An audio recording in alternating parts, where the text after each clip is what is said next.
Chocolate cheese cake কে না ভালোবাসে বলো তো। ভীষণ ভালো একটা ডেজার্ট, আর বানানো ভীষণ সহজ।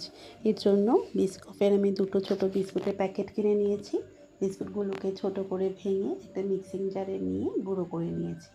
এরপর একটা টিফিন বক্সে ওই বিস্কুটের গুঁড়োগুলোকে দিয়ে তার মধ্যে মেল্টেড বাটার দিয়ে খুব ভালো করে মিশিয়ে নিয়েছি এবং চামচের সাহায্যে ইভেনলি স্প্রেড করে নিয়েছি।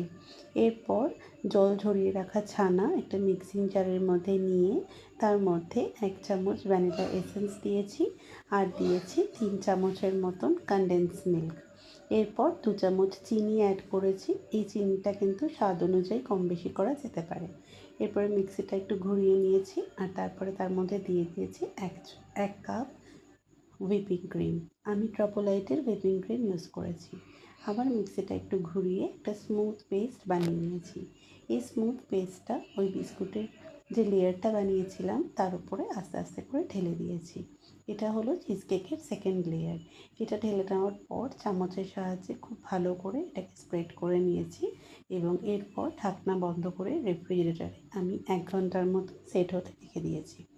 এবার বানাবো চকলেট গানাশ। এর জন্য আমি ডার্ক চকলেট নিয়ে নিয়েছি কিছুটা পরিমাণ, যেটা আমি মাইক্রোওভেনে দিয়ে একটু 1 মিনিট ঘুরিয়ে একটু মেল্ট করে নিয়েছি। এরপর এর মধ্যে একটু বাটার আর কিছুটা পরিমাণ হুইপিং ক্রিম দিয়ে খুব ভালো করে মিশিয়ে আমি একটা স্মুথ চকলেট গানাশ রেডি করে নিয়েছি।